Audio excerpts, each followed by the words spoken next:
Brought to you by BedroomBattlefields.com. This is the Tabletop Miniature Hobby Podcast.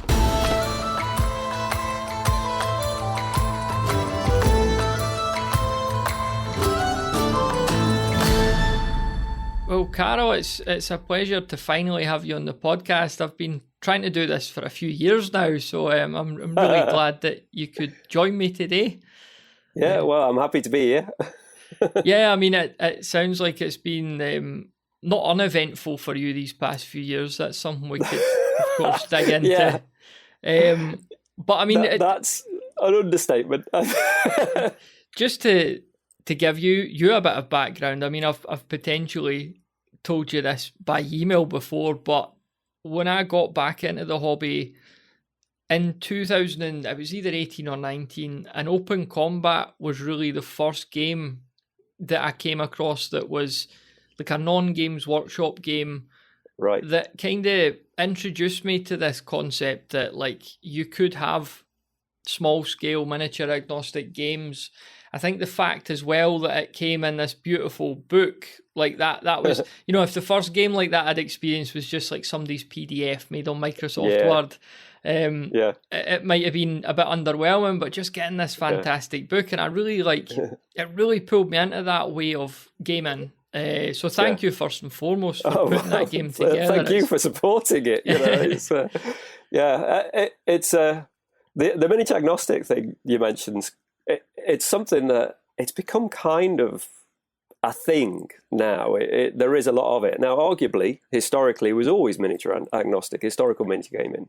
So the rules would be written by whoever, and you just grab whatever figures you could get, whether it was the old, or really way back in the 60s, 70s, all those kind of figures they had then, all the way through. So historical gaming's always been arguably miniatures agnostic.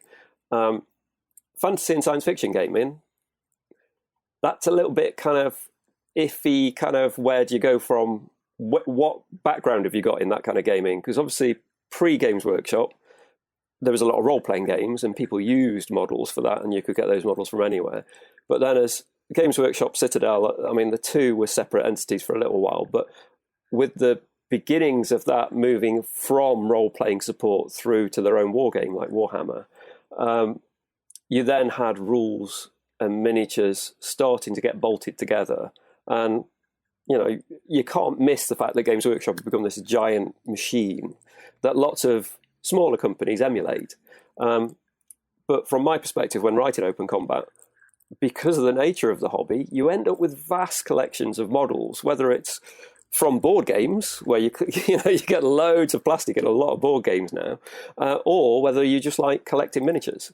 So I wanted a rule set that allowed me to just use whatever and stack them up in any way I wanted as well. So you weren't restricted by this is the army list. You could just use your imagination and create what you wanted. So I'm glad that kind of hit the right spot for you. Production-wise, my background is graphic design. So I worked at Games Workshop back in the early 90s. I was in their studio, then worked in advertising in various places, freelance for a long time. So my perception of what I wanted to look at was very clear in my head, and the finish of the book that I wanted. And I did use Kickstarter back in 2014, I think it was. And interestingly, it did start off as a PDF. So it was a PDF. It was reasonably well-designed PDF, but it was a PDF when it started. And then I kind of accidentally started the Kickstarter. I was looking at it, because back then it was really early days of Kickstarter, I guess. And I was kind of looking at it thinking, how do you set these things up? And it said, kind of preview it. And I clicked that. And I assumed when I clicked the next thing, it was going to go off to the Kickstarter team and be reviewed. But actually, I'd launched it, so it was a bit. Better start promoting this then very rapidly. So that's kind of the origins of the book, if you like, because I couldn't have afforded to get a book with that finish without actually having the support of backers, if you like, to pay for that print run.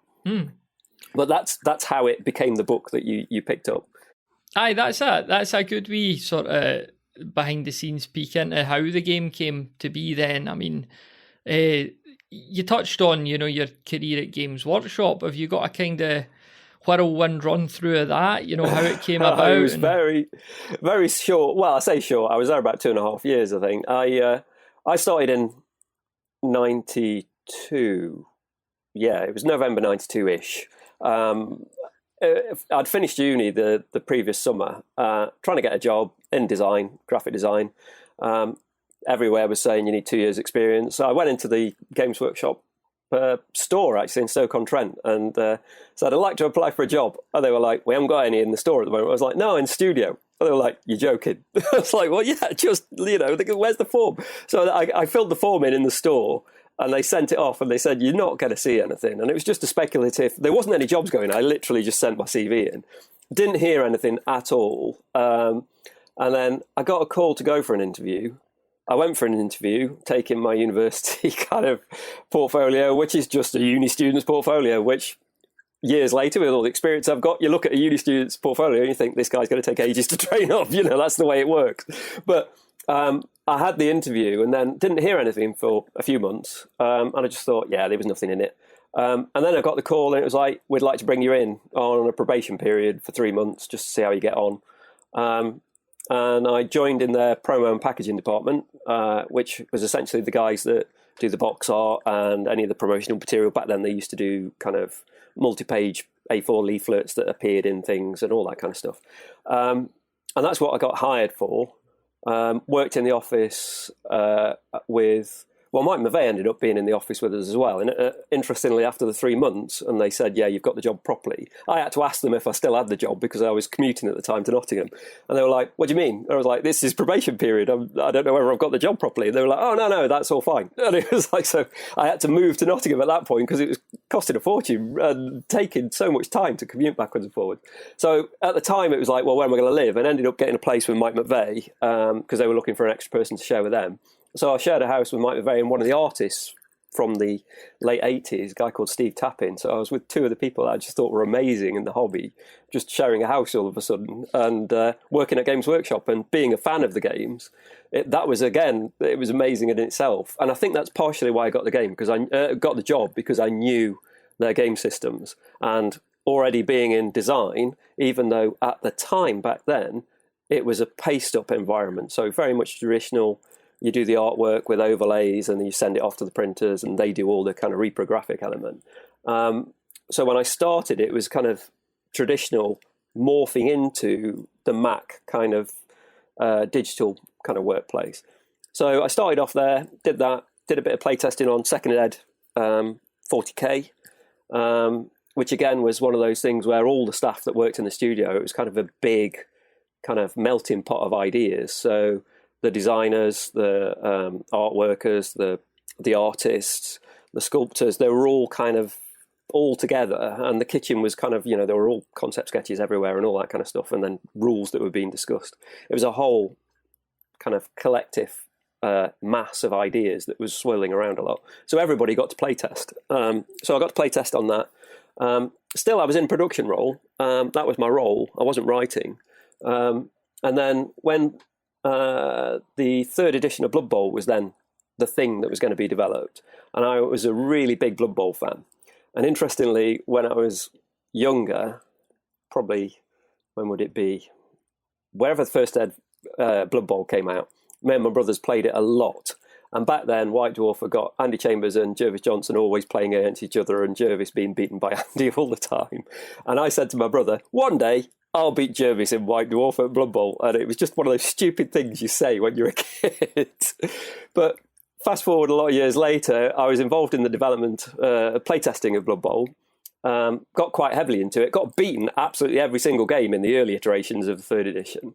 But then in the later iterations of it, I got quite good at it. And then and a lot of the kind of ideas that I threw in found their way into the game as well. So when it was released, Robin Hughes was the editor of White Dwarf back then. And I said, it'd be really good to have a tactics article for this because it would support it on release. And he was like, well, write it then. I hadn't written anything for Games Workshop at this point. It was like, oh, okay. So I put together the first tactics article for Blood Bowl, the Orcs, how to play Orcs in Blood Bowl article, which was really well received. And then off the back of that, there was lots of other tactics articles for Blood Bowl teams that came out. And during that time, I think Necromunda started to be developed then, and I was playtesting that. But all while that was going on, and I was really interested in writing. That was the other thing. I started to get more interested in writing, but there was no roles for that. And just from a point of view of home life and things like that, I was thinking I could really do with earning a bit more. And I knew guys that were working in advertising, and the rate that you earn for advertising as a designer or an artwork or whatever was higher. So it became a financial decision to leave. If I didn't have to financially leave, I'd have probably stayed there forever because I just loved it working there. But as it was, I left and popped back every now and again to play with them in the evenings, play test and things. But generally, I kind of diverged then. But I was still a hobbyist. I just wasn't working at Games Workshop anymore. So my period there was very much a production guy with a little bit of involvement in the kind of games development, but purely in a peripheral sense, except for when it came to writing a few things with Blood Bowl, because I did write a few other support things that were released in the Fanatic magazine kind of follow-ons, the Spikes and things like that, like the Little Leagues and various other little rules that became a thing and then spun off onto their own little sort of series, if you like, that other people would see that first one and then jump off that and write a new little league for something else. So I kind of very often did things like just with an idea and then saw other people run with the idea. So it's one of those things that I've found throughout my career in different offices as well. I just try something because why not? Just give it a go and then it'll work. So other people will try it. And, we all build on other people's shoulders. And arguably Blood Bowl is built on the shoulders of Jervis because his original thing in Blood Bowl was based on a ratio, the way that the combat system worked. It was that kind of strength versus strength, and you work out how many dice you roll off the back of it. And that ratio aspect really clicked in my head as to how to develop a skirmish game. Having a ratio between two sets of stat lines meant that you didn't have to worry about how the stat lines were created because it was all ratio led. So if you gave people the option of building their own stat lines, because it was reflected on a ratio between the two stats, it didn't matter what they were doing. You couldn't go too big because it was only ever maxing out at, in Open Combat's case, 3 dice. You only ever maxed out. So it kept it self-contained and self-balanced. So my kind of experience at Games Workshop kind of helped inform my own games development, if you like, later when it came to doing miniature games. Although I do play an awful lot of miniature games. I play a lot of different ones. So in that sense, I guess there's a lot of different rule sets that inform my kind of ideas. So I kind of diverged a bit there, but that's generally where my experience at Games Workshop. It's quite small compared to others. I mean, I've known people like Gav Thorpe and people like that for years since, because he joined Games Workshop when I was there as a little assistant games developer. So it was his early days. And since then, we've stayed in touch and kind of play test each other's stuff. So yeah, I was going to mention that because I know that Gav has, he's helped you out a bit, or if that's the right term, Wotan Combat, and I've seen his name in the book as an acknowledgement and that. And I think it was, I think I heard you saying somewhere else, it was him who encouraged you to actually put pen to paper on those rules in the first place, wasn't it? He did. That's right. Yeah, he did, because I tend to roll a lot of ideas around all the time for lots of different things, and it's a bit of a bad habit because finishing things is the difficult bit. That is the really difficult bit, is actually stopping rolling the ideas around and then really nailing it down. And there was Gav was very much kind of, well, finish it then. So he was cracking a bit of a whip. And one of my other friends, Nick, he was also the same, is it finished yet kind of thing. So I had to finish it. And that was really hard, actually, because I naturally don't. I kind of veer off onto another thing and start developing that, because I like the development stage. I like that bit where you're throwing ideas in, but the actual, once you've got it working, I'm kind of done with it then. It's done. You've finished it, but you haven't, because then you've got to do all the production and all that kind of stuff and the presentation and writing in a way that makes sense to other people reading it cold. It's okay if you already know how to play it, because you can write it in a fairly shorthand way. Early iteration of Open Combat was 2 sides of A4. That's what it was, because it just worked, but it had a lot of assumptions on the basis of if you already played games. So when it came to writing it up, I had to look at it as though I was someone coming to miniature gaming who didn't really understand it, but also I had to acknowledge the fact there were a lot of miniature gamers that would be coming to it as a sort of try a different game. So I kind of had to write with the two minds in mind, like sort of thing. So the two kind of player bases, and I wanted it to be something that was easy for people to use. So 2x2 table, half a dozen figures each. You don't need a load of things, and time-wise, I wanted it to play quickly as well, because a lot of the time, we're time poor. We're so busy with stuff that finding the time to get stuff on the table and play is really tricky sometimes. So it's the game is built to be played quickly and in a small area, specifically because it's a lot more accessible to people. But yeah, Gav did prod me a lot. Yeah. For any listeners who aren't familiar with the game, I mean, it's fair to say, isn't it, that I'm saying it's fair to say, isn't it? You tell me, but the setting here is really either historical or sort of low fantasy. Would I be right in saying that? Yeah, I think so. That's fair, because it's I intentionally didn't create a setting. Now, arguably, from a commercial point of view, that was not a great idea, because things like Frostgrave, for instance, they are arguably miniatures agnostic. They're not really, because they pump out loads of miniatures. Osprey pumps out a lot of figures to support it. But the setting is incredibly well developed, and it has been obviously well developed further over time as Joe's added more material. But the setting, indeed, it captures people's imagination. So you're pulled in through that. Mechanically, the game itself, all the rest of the stuff, that's almost immaterial because you're already bought in because of the setting. Whereas Open Combat's gone on the reverse side of it, in the sense that your setting isn't there. So yeah, fantasy, low fantasy, and historical is probably where it lives best, because it's low tech as well, and there's no magic in the main core system. So it's just purely guys with spears, axes, bows. The armor is whatever you want to call it, because of the way Open Combat rules work. You can choose to say, yeah, this guy's got heavy plate on, and you give him a high defense value, or it could be some sort of monster just with really hardened skin. They could have the same defense value. It doesn't matter. It's the interpretation you're putting on it. Mechanically, it works regardless how you kind of apply your intention, if you like, on the rules. The rules balance regardless, so it's up to you what you want them to represent. There are people who've used it as a basis to play sci-fi, which, I can understand it working that way. It's not written with that intention. I do actually have a kind of rudimentary sci-fi version of it that's a long way off being finished, but there is that on the sort of back burner, if you like. But yeah, setting-wise, you're about right. I want to ask you about the sword supplement. Is it Sword Masters? Sword Masters, yeah. Masters. But just before that, I do notice in the book that you've got a lot of pictures and references to Romans versus, Picts or Celts or that. Is that a period that interests you? Yeah, I think the kind of that period, the period where people were toe to toe, that was how you fought, and it was primarily toe to toe as well. The missile weapon side of things wasn't really the big thing. So you had to literally get out there and fight it out. That's the period that I really like. I particularly like the Dark Ages, the sort of Viking period.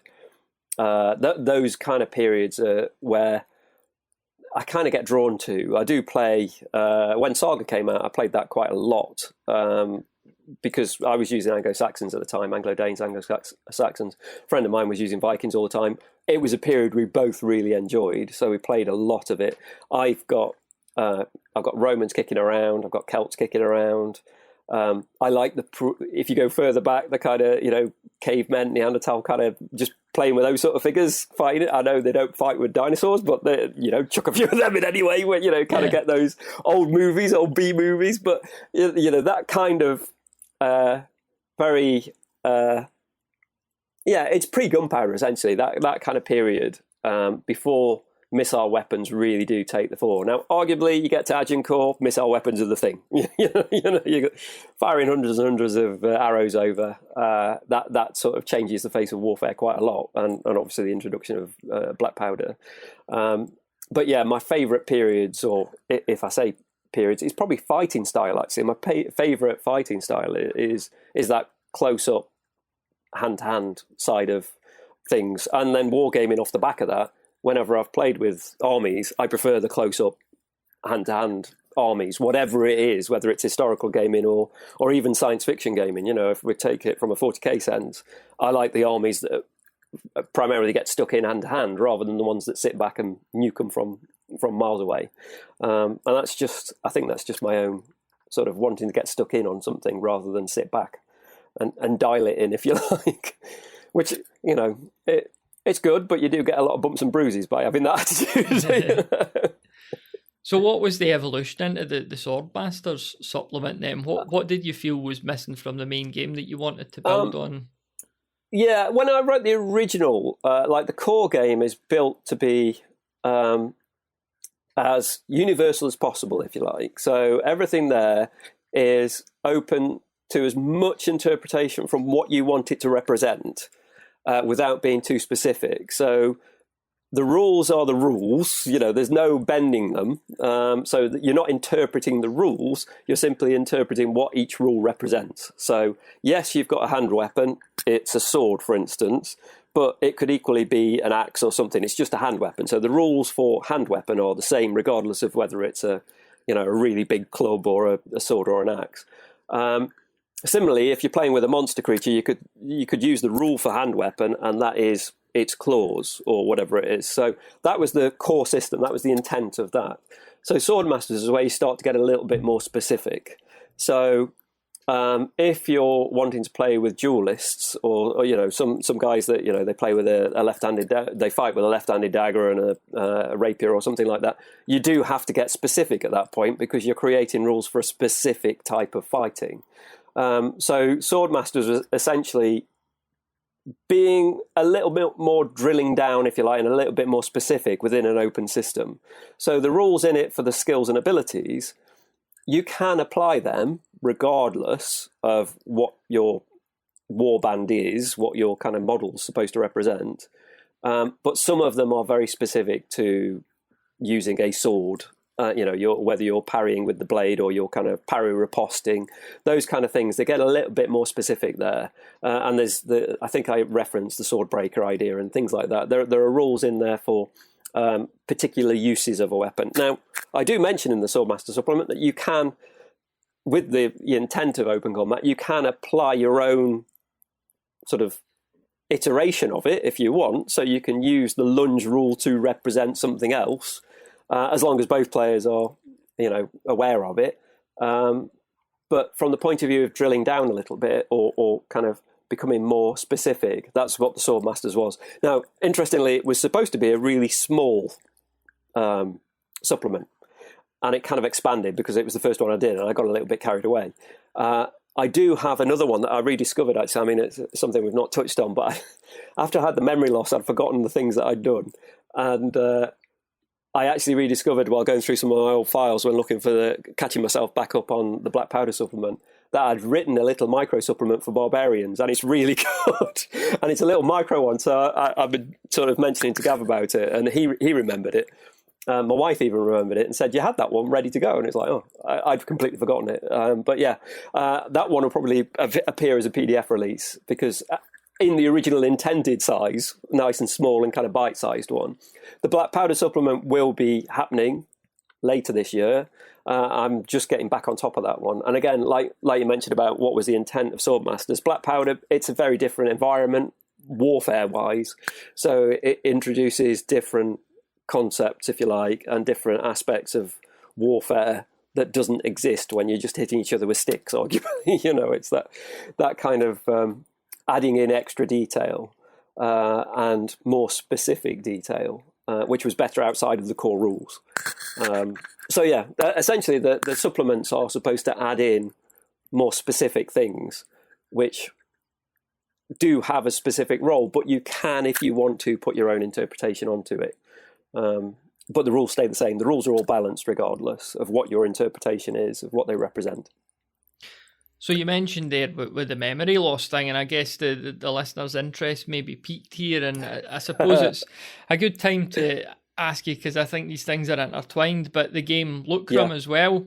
Yeah. You know, with that coming about, and although it's not a miniature game, I think it's a game that'll be very interesting to the folks that listen to this show. So, do you want to first just give us a wee brief synopsis of Lucrum, and then we'll dive into, you know, what actually happened in your life the last couple of years? So yeah, Lucrum's my first board game. It's a 2-player board game, and rather similar to Open Combat. The reason I wrote it and created it was because I wanted a board game that was small, and it played on almost a coffee table level, like very small. In fact, it was portable, and a 2-player game, and all the decision making was on the players. There was no kind of random aspect to it at all. No dice. Everything was from the player's perspective. So it was 2 minds playing each other, and that was largely in reaction to the amount of big box games that take hours to play, because there are so many that you have to put aside an evening, like a big evening as well, like 4 or 5 hours to play it, and finding the players to play it. You know, you need a good 3 or 4 players to play it, and they're just massive games. Now, they are brilliant games to play, those sort of games. They're loads of fun and loads of depth, but I didn't want to write one of those. I wanted to write something that was a lot smaller and easier, so you could play it. If you went to a coffee shop, you could just get it out on the table and play it. And that was the kind of basis, if you like, of why I created it, and how it developed. I think I'm not entirely sure. This is where the memory loss problem comes in. I'm not entirely sure why I went the way I did at the very beginning, although I do know that was the parameters I had to start off with. So, and I think I leaned into the medieval period as a theme and setting because naturally I like that period, you know, the Dark Ages period, then into the medieval, early medieval. I kind of like that period because it's when life was simpler, arguably, you know. And then from the point of view of the rules themselves, I didn't want it to just be a war game. That's what I didn't want it to be, where you just won by killing everything. Because games like that can quickly devolve into a one-sided affair. If you take enough of the enemy's pieces, you suddenly then, it kind of hits a kind of critical mass and you just wipe them. So the win conditions on it were a victory point based. I mean, it's gold in the terms of the game, but it's victory points. And the premise of the game, if you like, of Lucrum is that you are the current ruler of the land, the current king or queen. They've died. And then there are all the individual families kicking around, suddenly want to try and capture the throne for themselves.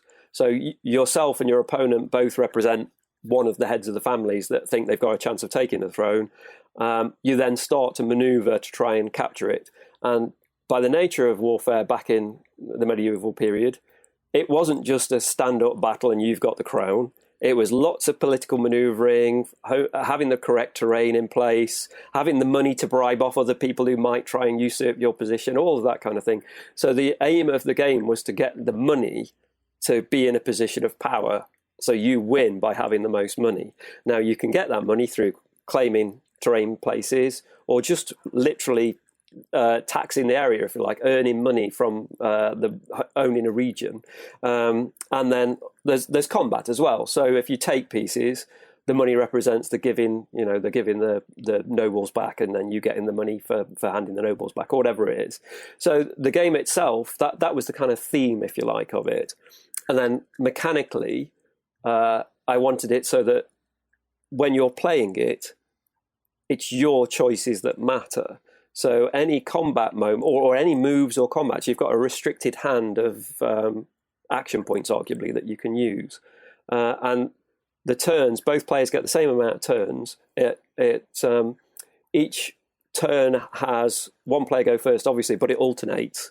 So you get double turns. So you might go first this turn, but then you're going second next turn. So you take your turn, opponent takes their turn. Next round, your opponent goes first, so they get a double turn. But while that's happening, you're both going to benefit from that. And you've got a restricted amount of action points, arguably, these Lucrum tokens.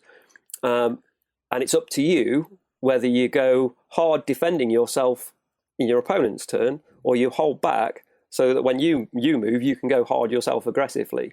So that, again, all the decision-making is on your own, in your own hands. And how you develop that strategy during the game, it's basically in real time. You know, you're looking at what's going on. You can see what your opponent's doing. You both In a combat situation, you're both blind. You're both blind to what your opponent's committing until you reveal them, and that way you can arguably bluff a little bit with how you're playing. But again, all of it is you versus your opponent. So you're really playing your opponent, not the game, if you like. It's not the game that's going to win it. It's not some sort of random element that's going to win it. It's you and your decisions with your opponent. And that's the kind of games that I really like. I like those kind of very much kind of mind versus mind, rather than who's going to roll the best kind of thing here on this particular moment. And then they go, oh, if you hadn't got that double six, it's like it's kind of thrown it kind of thing. It's all strategy based then. So yeah, I know that's a bit of a rattling kind of weaving kind of overview of Lucrum, but yeah, it's a board game. I think you get 6 turns, and it's up to you to earn the most gold to claim the throne. And it plays in about, well, I can play it in 20 minutes, or it can play between 20 and 45 minutes, depending on how much thinking you do on your turn. But it's a lunch break game. You can play it in a lunch break, definitely. And on it's an A5, like half an A4 size board, so it's really small size, so it means you can play it anywhere. I mean, from what I read on the big post that you'd put on your site, you had to rediscover this game, and it was fortunate that you liked it. So talk us through the timeline here. I mean, you create the game, and then what happens? Right, yeah. So I released it in June 22 at the UK Games Expo, and when I came away from UK Games Expo, I got COVID, and I had it really mild. It was quite mild. But then a month later, I had a massive memory loss, and whether it's related to COVID or not is completely up in the air. It probably isn't. But the memory loss was, I had a period of about a week where I kept losing my memory. So there was Post-its all over the house saying, you're having problems with your memory. Because every morning I'd wake up and I'd go, I had a really weird dream. I was losing my memory. And it was a real thing. So my family had to deal with this. And I was repeating myself every 10 minutes as well. So it'd be like, I just think I feel like I've lost something. And I'd say the same things every 10 minutes. So that occurred for about a week. And then when I went to the doctors, it kind of settled down where I wasn't losing my memory anymore. But I'd got a big gap, huge gap, of the previous 2 to 3 years. Now, since then, we've discovered actually my gap is a lot more kind of varied, and there's quite a lot that I've lost over the years. But it's not very specific either. It kind of jumps around. There's various pockets that I do know very clearly. So, for instance, the UK Games Expo, there's a few moments I remember very clearly from that actual previous Games Expo. But there are other aspects that are utterly blank. I see photos from that same period and I have no idea, but I'm in them. I don't even know what it was. But yes, the over the next 6 months, I was trying to work, but I couldn't work because every time I tried to work, what felt like it was an anxiety attack occur. So I was getting these like 12 to 14 anxiety attacks a day, or rather that's what they thought they were at the time. And then eventually in January of 23, after several MRIs and my second EEG, they worked out, because at the time I was thinking about something I might work on that afternoon, like writing. And I had a little bit of a moment where the person running the EEG looked round and went, "Are you having an episode?" And I was like, "Oh, it's only a little one." I could just feel the rush of anxiety starting. And she just nodded and looked away. And then that was it. I went home. That was it. Next day, I was driving back from dropping one of my boys off at school, and I had a call from the hospital where they said, "Come in, we need to talk about management." And I was like, "Oh, right, what's that about then?" And I got in and they said, "You've got epilepsy." And it was like, what? I never lose consciousness. I never fall over. Because I've got friends who've got epilepsy and they have it the full fit. And it's a particular type called focal epilepsy, which since then I've discovered does actually affect memory and can have an impact on memory. And my memory isn't great now.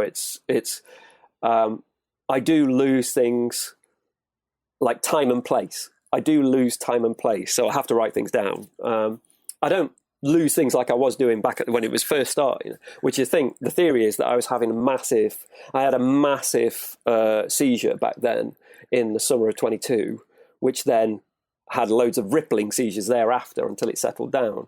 Because when they actually diagnosed me, I hadn't had one for a long time. I hadn't had, well, what we now know as seizures, I hadn't had one for a long time. But off the back of that, I had to give my driving licence back and all that kind of thing. But during that period, once everything settled down, I found Lucrum, and it was like, what's this then? And it was like, you wrote it. You created it. I was like, what? And I found the files on my computer, and everything was there. It got my name on it, and I was like, I have no idea what this is. Absolutely no idea. Because part of my memory loss, the big chunk of it, was the whole development period of Lucrum. So I've got all the photos of the little playtest bits and all this kind of stuff, and Gav telling me what we did, and I had no idea at all. Nothing. Absolutely nothing. And there are stuff that I wrote for Open Combat that's not released yet that I'd forgotten about entirely. They're on my computer as well. It's like there's loads of things that I discovered, and I found a printout with a set of rules of a dice game that I actually sent it to my brother. I took photos of it and sent it to my brother and said, is this yours? Because he writes things every now and again. And he was like, no, that's yours. I've got the mock-up here. And he sent me a photograph of all these dice with kind of biroed on faces and things. It's like, this is really good. And he's like, yeah, you wrote it. We were talking about it. It's like, oh. It's another game that I'd forgotten I'd done. So there's loads of things that I'd rediscovered. But on coming back to it and actually reading it, I was like, it was one of those kind of, I don't know, weird moments where you look at something completely clean. And as a creative, you don't normally get to have that experience of seeing something as though it's a brand new thing. So I'd written it, I'd created it. I had no idea I'd done that. But when I read it and had a little go of it, I was like, this is really good. So it's quite nice to know that I actually quite like the thing that I created. And I hadn't got that kind of face against the coal face kind of sense of it. It was just completely objective, which was quite nice. Quite encouraging as well that I actually thought, yeah, it's a good game. But yeah, very weird experience. How was it for like your business during that time? Because I mean, you would be presumably having potential customers wanting to buy things. Yeah. That. Like, how did were you aware enough to put anything in place? That's been one of the hardest parts of it because at the time, fortunately, just before it had all happened, I'd been working at something out with a few other kind of businesses to try and partner a way of handing some of the work off.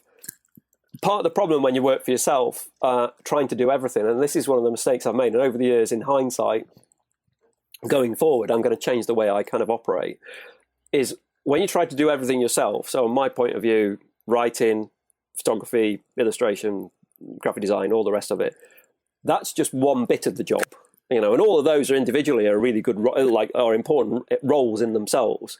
You've then got the sales roles, the kind of administration roles, the kind of finance roles, all that kind of stuff. There are loads of roles that whenever you work for yourself, there's lots of people who do it. You do all of those roles, but it's very easy to burn yourself out. And I think I was on the edge of burnout when I eventually developed focal epilepsy. I think I must have been right close to the line. I'd been running close to the limit anyway for a while. And then because of it, I couldn't work.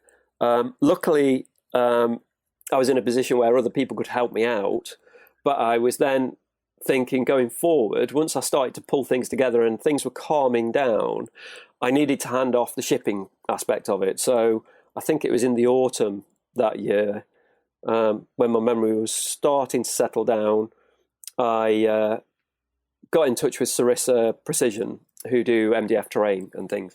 And I'd apparently already been talking to them about using them to do my shipping, because during Brexit, everything changed with the VAT and all that kind of stuff. And I didn't want to have to handle shipping into other countries and handling the VAT with other countries. But Sarissa already had that set up. And Sarissa are the ones who were manufacturing Lucrum. So it allowed everything to stay in one place, if you like. So I went over to see them again, and we got all that organised. And currently, physical products ship from Sarissa. They ship the hardback, they ship of Open Combat, they ship Lucrum. So it takes that out of my hands. But from a business perspective, I wasn't writing. I couldn't write because every time I wrote, we now know that's what was causing the seizures. It's complex thinking, and according to the epilepsy team, stress is what is my trigger. But complex thinking is a form of stress. So it was like any kind of attempt at writing or thinking of kind of the what ifs that is games development, you kind of what if ideas all over the place. It was triggering it. I'm medicated now, so everything works fine now. But at the time, I couldn't operate. So I had to find myself another job, just a completely mentally sort of low-level job. So I ended up working nights because the other factor was I had to give my driving license back due to epilepsy. So I had to hand the driving license back. I couldn't do trade shows off the back of that because I couldn't drive anywhere. So I took a job nights at a supermarket just to level myself out. So from October through to, it's currently still a thing, I work nights in a supermarket. But now, since I was medicated and the medication got to full level that it needed to be, since so what is it? It's since summer of 23, my head's been back to level again. And I've been kind of gradually allowing myself to get back into writing and working things out. So I am kind of coming back into it all now, but having that regular income of the part-time job means that I don't have to stress out too much about having to hit the ground running and get products, shifting a lot of product, to make money, to earn the bills, to pay the bills and all that kind of stuff. So from a business perspective, it's almost like starting again, but starting from a position of actually having stuff already in the market with a good standing, if you like, because Open Combat's, it's well received. People who play it do like it, and it has been selling while I've not been saying anything. While I've not been on the online promoting it, it's still selling, regardless of whether I'm making noise or not. And I haven't been on the show circuit for a year, and it's still selling. So that's all good. Lucrum's not had the promotion that I needed because I've never really been loud about it. I launched it at UK Games Expo, but it's never had the out and out promotion of it. I've not been around trade shows with it. I've not really been loud with it. So that's still almost like something in its infancy that's not really taken off yet. It's out with a lot of reviewers. I've not chased any of them up because I gave it to them just before Christmas, I think. But I hadn't got a deadline for it because I wasn't running a Kickstarter. It's already out. But I will be following up on them because something that someone mentioned on Board Game Geek was, is there a print and play edition? And that's something that I hadn't really got around to putting together, but it's something I could quickly put together. And you can sell that quite cheaply as well. So print and play, I'll do a version of that. There is other aspects of Lucrum. So there's a multiplayer version that I want to do, but I won't do that the way I've done it already. I think I'll probably look at crowdfunding that. But before I did, I'd organise everything in place. Because when I did the Kickstarter for Open Combat, I did it all myself. And having had that experience, definitely share the workload. Don't try and do it yourself. I don't know what things are like now. Things are very different since 2014, but doing everything yourself is too hard. It really is. It's hard and it's stressful. Now I've learned my lesson. 10 years on, I've learned my lesson. Share the workload, definitely. If any of your listeners are thinking about it, it's definitely share the workload. That's the biggest piece of advice I could give to anyone. Yeah, I mean, it's a classic example. Seeing yourself as a single point of failure there. Like if you go down, yeah. The whole thing. Yeah, absolutely. Yeah. But it's talking about Lucrum there, and Sarissa, I think it was, you said, printing and distributing it, and I was really pleased with the quality. The wee bag and stuff. It's a great wee package. I don't do a lot of video stuff, but I did a wee video. I saw my YouTube. That, yeah. So, but I was looking on there. You're right. There's almost no content about the game anywhere yet because I do like to, even if I ostensibly understand the rule set, I do quite like to watch somebody having a wee game of it or a turn or two. Yeah. And I couldn't find anything at all apart from on your own site. So. Yeah, I mean that's something that a few of the reviewers, there was one or two of them that do how to plays as well. They do those kind of videos, and they did say they were going to do those. And the feedback I got, actually, the instant feedback I got when I sent them out, one guy, I think it was one of the French guys, said that the rules from the rules point of view, he said it is incredibly elegant, and he could imagine him taking it with him as one of his travel games because it fits, as you say, it's in a little bag, fits really easily in a suitcase with all your other stuff. It's really simple travel size. And then another guy got back to me, and he, from a production point of view, was like, wow, just seeing it, it's a lovely object, which as a graphic designer, that was kind of the intent, if you like. What I'm considering though going forward is whether my initial print run of it at this kind of the current sort of look of it that you've got, that may be a limited run. Keep it limited because it's quite labor intensive to produce because you kind of have to handle everything to put it all together. And I think in the future, if I do a kind of a crowdfund based approach to doing a 4-player box sort of edition of it, or a bagged edition of it, I'm not quite sure how I'd present it with a 4-player edition. I'd take a different approach, mainly because it's got to be less labour intensive. Because as you mentioned, if you're a single person, it's a single point of failure and everything falls down. So I need to share the load and make things more sort of future-proof, if you like, so that things don't fall over with 1 or 2 people. And it's one of those things that the other aspect of Lucrum is, as a system, it works as it works as a board game, but as a system, the actual mechanics in it, they do lend themselves to miniature gaming on a board, if you like, with a grid. And I have got the rudimentary version of that for playing. Interestingly, earlier on you mentioned about the Celts and the Romans. Playing with Celts versus Romans, you can play it obviously medieval. So I have got the rudimentary version of that to play it as a war game, and it's the sort of thing I would take around war game shows to show people on a tabletop. Because there are grid system war games, there To the Strongest, I think, is one of them. I played that one.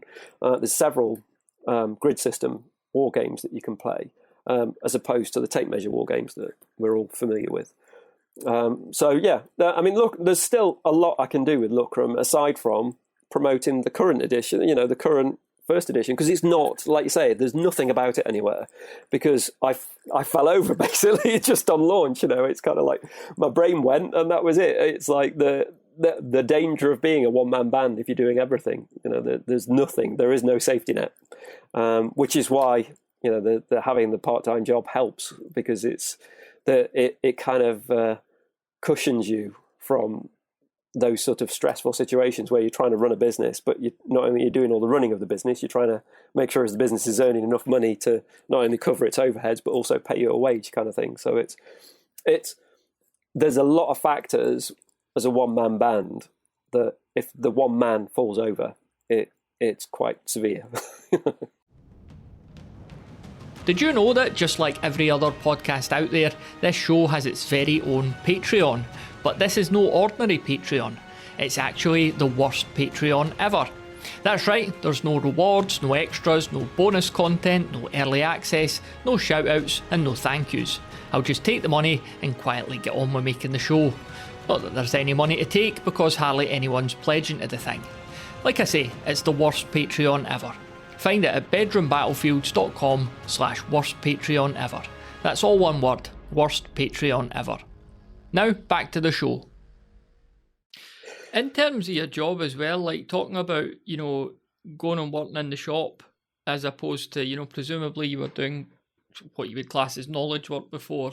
Yeah. And I think, from my own point of view, like I used to basically cut grass for a living. And nowadays I work at the computer all day. And as much as, there's so many benefits of that, come in the morning, put the heating on, put the coffee on and that, I do miss just going out there and doing a job that is muscle memory, because I felt very creative in that period. I did a lot of fiction writing at that point, and I just going and doing a job, like I say, more physical, more rote.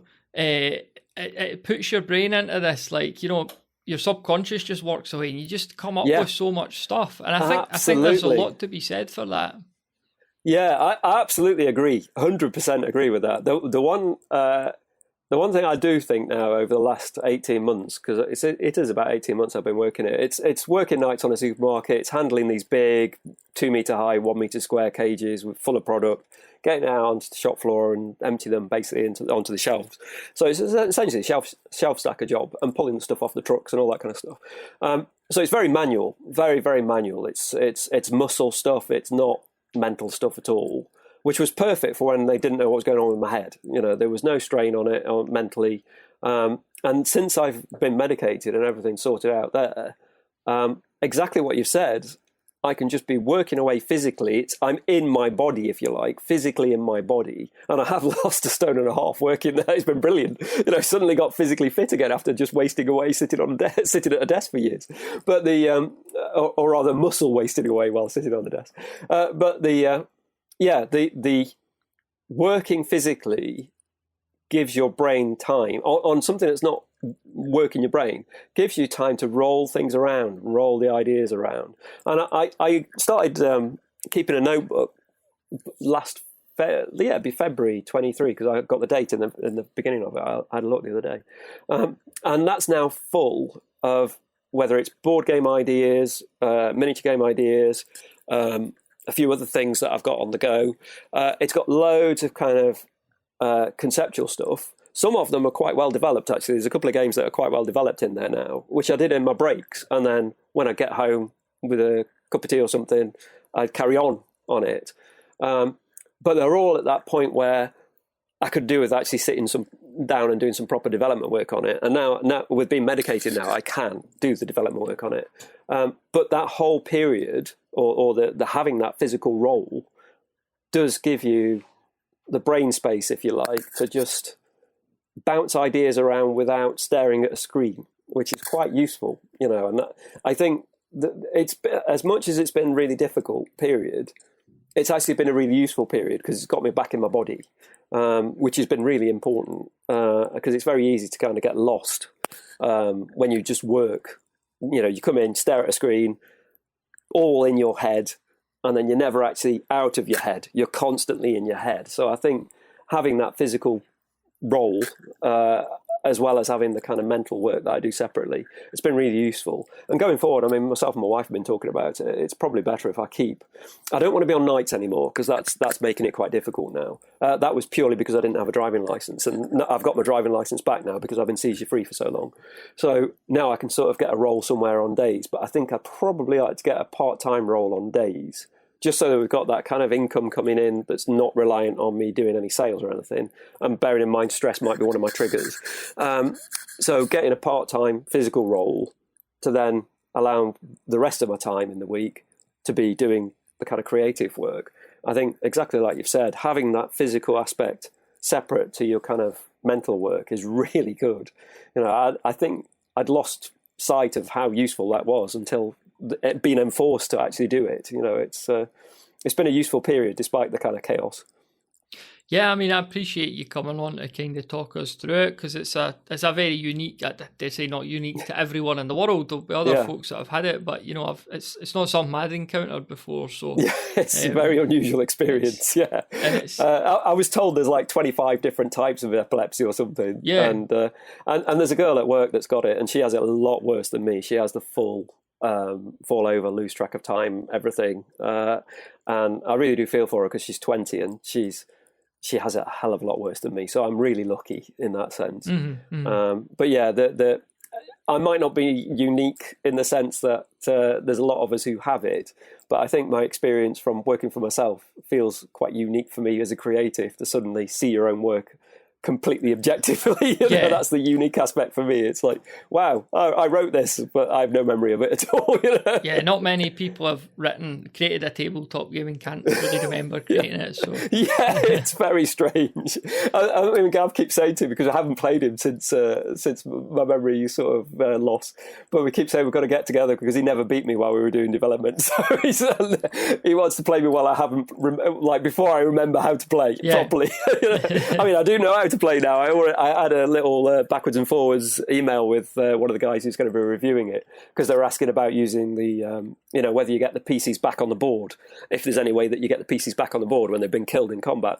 I was like, no, No, you don't. If they're lost, they're lost. But then I sort of went on to say, if you go into Lucrum expecting to play it like a war game where you have a military approach and that's all you do, you will lose. That's not how you win the crown. That's not how it works. You don't just win by killing these other people, because by then they've paid off all the other people around and you've got no, it's like, from a thematic point of view, it was like, you can't just win through combat. That's not how it is.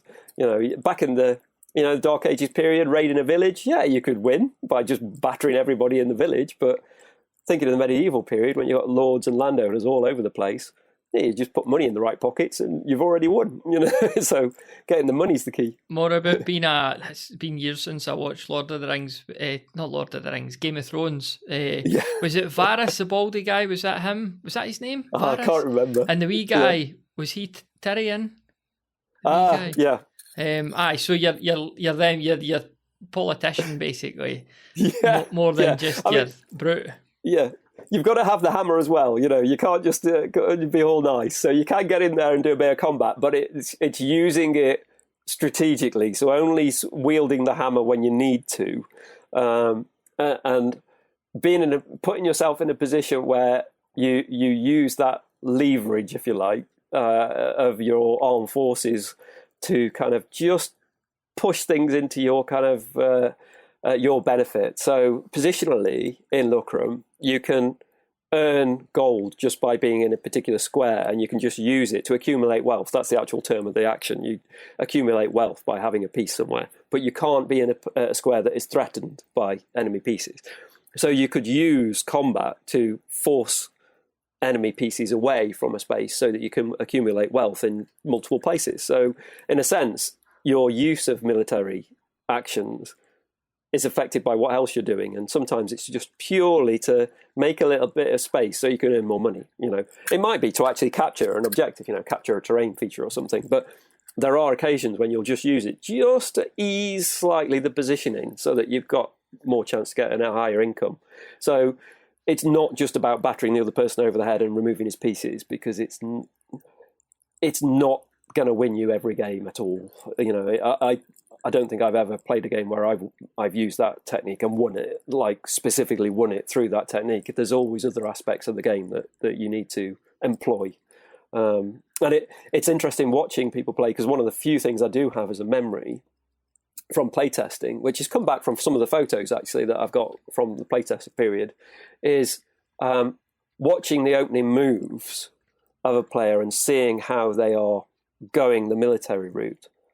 And already you can see the gaps that are there for accumulating wealth, because they're over committing to one particular style of play, which opens the board up essentially for you to exploit. So it's that kind of strategic aspect to the game that was the intent when I wrote it. I do know that much. That was the intent, to make it so that your decisions are what win the game. It's not the roll of the dice, if you like. I mean, obviously there are no dice in it, so it's purely based on your decisions and your opponent's decisions. And you can adjust. You see what your opponent's doing, you can adjust in real time.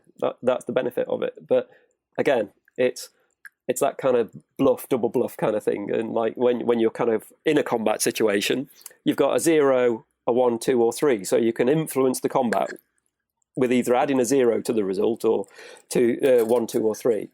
And sometimes you can just throw that 0 in because you're not actually that bothered. You're quite happy to just step away from the combat, and retreat, because you might go heavy looking like you're intending to win that battle, and you force your opponent to play a high number, and you just then play your 0 and you step back, and your opponents now use their higher number, so they don't have that number in their hand anymore. So when you go somewhere else, you can go in, knowing that you're going to win that next combat. So it's that kind of bluff aspect of the combat system that comes out. But yeah, I'm going off on a random tangent again. I keep doing it. No, it's good for me to hear, because I've got the game. So yeah. Don't try to play militarily; you won't win. Use it as a lever. Yeah.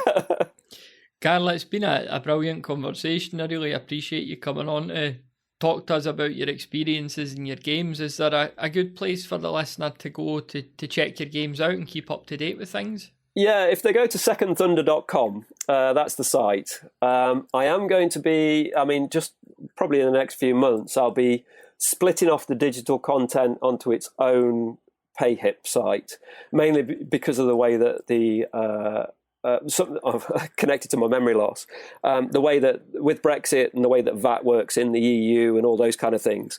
I'd already set all of that up, but it's an aspect of the kind of business side that I don't want to have to carry anymore. So what I'm going to do is put digital content on a PayHip site, because PayHip handles all the kind of VAT and all that kind of stuff. So it'll essentially be secondthunder.com is where you go. You get all the physical stuff there. Currently, the digital stuff's there as well. But eventually there'll be a link through to my PayHip site, which will be a kind of Second Thunder Digital or something like that, domain name on it, where people can get digital content. But yeah, at the moment, secondthunder.com. Hopefully, next couple of months, I'll have Open Combat on Amazon. It's actually on, there is a listing on Amazon and it's got good reviews, because I did use their Fulfilled by Amazon way back when. I used to ship the books there and then they fulfilled it. But now print on demand and all that kind of stuff has happened. So what I'll probably do is what I am going to do is get Open Combat on the Amazon print on demand system as well, so that people wherever they are could then order it through Amazon and get it print on demand. I've just got to reset the artwork for that and get a few sample copies from them to just check everything's correct. And then that'll be live. So that'll be another thing. And that's largely, a kind of idea of doing that is largely thanks to Henry Hyde at Battle Games, because he'd been doing that for a while. He's a graphic designer, similar to myself, background. And I had a chat to him once my brain had come back together and he was explaining to me that's a good way of doing it. So I'm going to be doing that over the next couple of months as well. And, Lucrum will be a print and play version as well over the next... I'm expecting that in the next month, actually. So I'll be getting onto that. It's on my to-do list, very high on my to-do list, in fact. Yeah. Thanks very much for listening to this episode of the Tabletop Miniature Hobby Podcast. If you enjoy the show, then please do share it with someone else you think might enjoy it too. And be sure to check out our Discord community of like-minded hobbyists, which you could find at bedroombattlefields.com/Discord. It'd be great to see you in there.